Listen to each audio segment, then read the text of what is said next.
الذين هم في صلاتهم خاشعون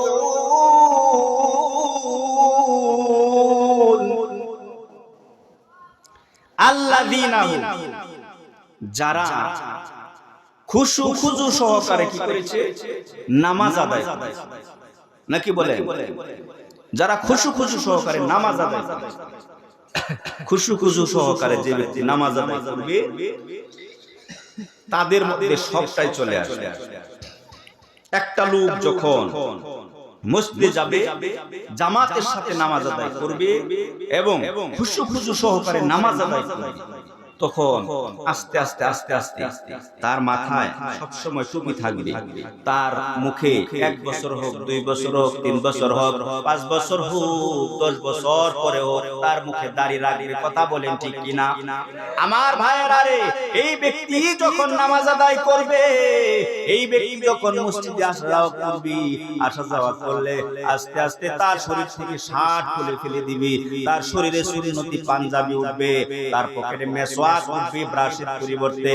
এইভাবে আস্তে আস্তে যে ব্যক্তিটা সুদ খাইতো সে সুদ বন্ধ করে দিবে, সুদ খাবে না।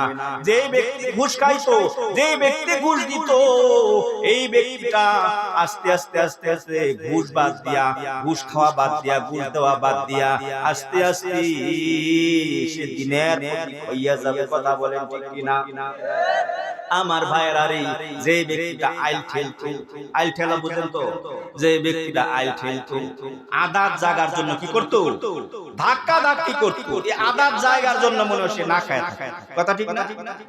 যে ব্যক্তিটা আইল ঠেলতো, এই ব্যক্তিটা যখন নামাজে আসি, নামাজে আসতে আসতে আসতে আসতে এক সময় সে সব কিছু বুঝে যাবে। সব কিছু বুঝে যাওয়ার পর আর কোনোদিন আইল ঠেলবে না, বরং তার এখান থেকে আরো আদাত অন্যকে দেয়া দিবে, এরপরেও আইল ঠেলবে না। কথা বলেন আমার ভাইয়েরা রে, আমার বন্ধুগণ, পর্দার অন্তরালের মা ও বোনেরা রে, আস্তে আস্তে ব্যক্তিরা যখন মসজিদমুখী হয়ে যাবে, নামাজি হয়ে যাবে, নামাজি হইলে আস্তে আস্তে সকল গুনাহের কাজ, আস্তে আস্তে সকল নাফরমানির কাজ, সকল শয়তানি, সকল অন্যায়, সকল অপরাধ তার ভিতর থেকে বের হয়ে চলে যাবে। আস্তে আস্তে সে মুমিন বান্দায় রূপান্তরিত হইয়া যাবে। কথা কোন ঠিক কিনা? নামাজ যে ব্যক্তি বললো, নামাজ হলো রাইসুল ইবাদা, সকল ইবাদতের মূল, মাথা, রাইসুল ইবাদা। নামাজ যে ব্যক্তি পড়বে আস্তে আস্তে সবটা ঠিক হয়ে যাবে। সময় কম, 7টা কারণের মধ্যে শুধু একটা কারণ বললাম, আস্তে আস্তে বাকিগুলি কি সব তার মধ্যে চলে আসবে। সংক্ষিপ্ত আকারে বলে দিলাম, ঠিক আছে ইনশাআল্লাহ? আচ্ছা, এখন আমাদের যুবক ভাইদের মধ্যে বা মানুষদের মধ্যে একটা প্রচলন হয়ে গেছে। প্রচলন হলো